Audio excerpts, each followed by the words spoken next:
You want to write me a question? I can answer it directly. Okay, ultimate tips for moisturizing hair, water or nah. Thanks. So I know you specifically, but yeah, the only thing that can moisturize your hair is water. So you kind of need it to moisturize. The issue more so is like whether or not the water gets into your hair strand, and or if the water stays in your hair strand. Like some people have issues getting the water into their hair strand. Some of the people have issues getting the water to stay in their hair strand. So if you're somebody who has low porosity, then you would be focusing on getting water inside the hair, which would be using like heat of some sort. So like the shower water, or you can put hot water in your water bottle when you're like braiding or twisting your hair, and you just like spritz it, add the product, and then twist it, braid it up, and that will help you moisturize better. But if you're a person who have high porosity, then it would probably be better to get really thick creams and butters and whatever to try and seal the moisture into your hair strand. So does that answer your question? Hey Sid. Okay, so I'm just gonna do what I did with Mickey. Can you just ask me a question like real quick and I can answer it real quick and make it easy? So like Mickey asked earlier, like, how do I moisturize? What do I moisturize with? I wonder if I can still post it. Yes. Okay, so that was Mickey's question. So I'm just assuming it's like, is she asking like, do you use water to moisturize? And I'm saying yes, because water is really the only thing you can use to moisturize. Nothing else moisturizes your hair other than water.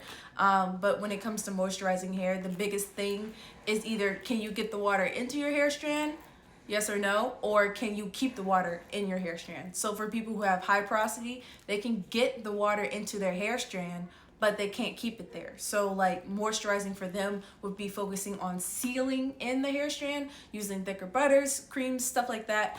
But for people who have lower porosity, the issue is getting the water into their hair strand. And something that can help with that is like using heat. Not necessarily like straightening your hair, but like Natural 85 does, she applies her leave-in in the shower because that helps with, getting everything into your hair strand. When I do my hair, I usually put warm water in my water bottle. So when I'm like about to apply the twisting or braiding cream, I just spray it and then braid it and it's all good. Okay, so that was Mickey's question. And we're gonna okay, what are some ways to stop breakage? So I do have a video on my Instagram. I don't know if you've seen that, but I do have a video on how to stop breakage. So for me, or to me, breakage happens when your hair gets too dry. Like assuming that you don't have a bad diet, assuming that you don't have hormone issues, assuming that like there's nothing physically wrong with you, and if you're still experiencing breakage, a lot of times that means that you are letting your hair dry out and therefore it's breaking. Just always think breakage equals dryness, or dryness equals breakage equals no length retention. So if you're trying to grow your hair, then it's really important to re-moisturize or moisturize properly. Wash your hair frequently. Just make sure your hair doesn't dry out. That's the biggest thing. Did that answer your question? I just want to make sure. Like, did that actually answer your question? Or is there anything I need to go in depth with? Okay. How do you keep your hair moisturized? Okay. So, you think you have high porosity. So, I will say this. So, I have this book called The Science of Black Hair. I recommend everybody get it because it's really informative. But basically, in this book, the author says that Black people typically naturally have lower porosity. Oh, you did buy? Oh, it did help. Okay, sorry. Yeah, typically have lower porosity hair, like naturally, and mixed people and white people typically have higher porosity hair. So if you're a Black person and you think you have high porosity hair, that typically means that you're experiencing a lot of breakage or damage, I think is more accurate. You have a lot of damage that you either need to cut off or you need intensive protein treatments. But you can't overdo it because there is a thing called protein overload, and when that happens, like your hair gets dry and brittle anyways. But like protein treatments regularly, like once a month maybe, can definitely help against, you know, damaged hair. Cutting your ends definitely helps get rid of damaged hair so that you could just start all over. But yeah, so like, yeah, if you feel like you have high porosity hair and you're like a black person, typically means that your hair is like breaking off. And not breaking off, damaged. And you just need to get rid of those damaged parts and just start all over so your hair can thrive. I know nobody wants to hear that, but did that help? What do you mean I guessed that I needed that? Are you one of those people that doesn't want to trim their hair? Because if you are, shame. I'm shaming you. Because it's important to cut. You need to cut your hair. It is important. Because if you don't trim your ends, if you don't cut your hair, you're just letting deadness be there, and it just makes things a lot more complicated, because your hair is more likely to tangle, is more likely to knot, is more likely to shed off. Like, just cut the damaged parts off. Trust me, it makes life so much easier. How about this? What makes moisturizing your hair so hard? I just want to know. Okay, what makes you think that you're not doing it enough? But yeah, actually, and also, what is a lot and then it breaks quickly? Okay, and how are you measuring breakage? Like, did that my question? Okay, based off of new detangle. Okay, so I will admit that I do get a fair amount of shedded hairs when I detangle my hair. So sometimes that isn't necessarily a bad thing. I know that when it's the entire length of your hair, that isn't technically breakage. That is like your hair shedding. But when it's like short and like little pieces, that is actually breakage, and that is actually damage. So sometimes the stuff that's coming out of your brush is actually just like your hair shedding, and you're just combing out the shedded hairs. So I don't know. I think I get about like this much breakage hair after I detangle my hair. So I don't know if that helps, if it makes it seem like maybe your hair isn't too like damaged and you just think it is. But I also just want to know, like, how often do you trim your hair? Like, what is a lot? Yeah. Any other like questions that you want me to answer, or things you want me to talk on? Because I am a resource and I'm here, so you know, might as well ask to your heart's content. I brought all of my products down. If you want to ask me about products, like what I use, what I like, what I don't like, how I choose products, like I can definitely answer all of those questions. Okay, so I'm gonna answer Sydney's question first, and then I guess gonna answer yours. Like, I don't know fully if you can stop stringiness, because I also have stringy ends, but like I usually don't cut them off or don't trim my hair unless I'm experiencing extreme like breakage. Like, I just notice there's so much more hair than what I'm used to, or my hair is not manageable. Like, I don't know if necessarily your ends being stringy is like horrible, but like I understand where you're coming from. Is like stringiness isn't good, but like you also might be cutting your hair off too much, like you're trimming your hair too much and you're not letting it just grow. That, like, just also keep that in mind. And then Mickey, you're talking about with washing since ago.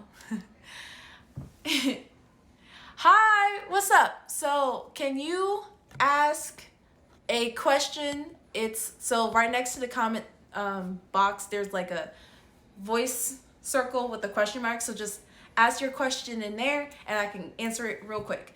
So, okay, so for locks, I can't fully talk on locks. I don't know how beneficial it is to not wet your hair, because just think about hair as like a plant. Like, you have to water your plant. If you don't water your plant, it's gonna die. So just, that's how I always think about natural hair, is like you have to water your hair. So I don't have locks. Definitely talk to your loctician, but see how, like, is it appropriate to go extended amount of time without washing your hair. And if there's a limit on the amount of time like in between washes, just like ask what that is, because I personally don't think it's a good idea to just go like weeks on end without your hair touching water at all. That's just my personal opinion, but you know, do you. Okay, in terms of ingredients. Okay, so I'm not that natural that is like crazy about ingredients. I'm not the natural who like reads the label like crazy. Like I know some people don't like glycerin because it doesn't work for their hair. For me, I focus more so on the consistency of the product. So, okay. Okay, so we have this product, right? This is Texture ID. I can get by with this, but you see how thin it is? It's very thin, right? And then you have something like this, which is the Talia Wajid Curl Definer. And this one is a lot more thicker, right? So for me, when I do my hair, the consistency of the product is the main thing that I focus on, because when a product is too light, like it doesn't coat my hair enough.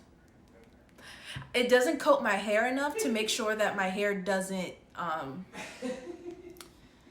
do I say this? Yeah, it doesn't coat my hair enough to make sure that the water doesn't evaporate and just leave my hair dry. Like when my hair is coated, when there's a thick coating on top of my hair, I feel like my hair will dry moisturize, if that makes more sense. I feel like when I have a thin product, when it dries, my hair just feels just brittle and wispy, and I don't like that. So that's why I personally look for thicker products.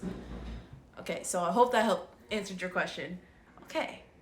Yes. But I think it also depends, like, I even have low porosity and I like thick products. I know that there's this trend of people with low porosity who only use thin products because some reason. I don't really agree with that. I feel like thin products just doesn't do our hair justice. It doesn't get the definition like how my braid out is right now. I feel like thin products, your hair like frizzes out quicker. I don't know. I like thicker products. That's just me. Yeah. So, hey guys, people who just joined, make sure there's another question. Okay. So, how do you learn how to cornrow? Also, okay. So I have a lot of hair, as you can see. I actually taught myself how to cornrow in middle school. Sorry. But there's definitely a lot of videos on YouTube. But basically, cornrowing is just like, it's like braiding. But when you're doing it, you're like adding hair as you're going. It's not just like you're just braiding. It's like a braid, add hair, braid, add hair, braid. So for me, if I want to do like 5 or 6 cornrows, it's about like 45 minutes.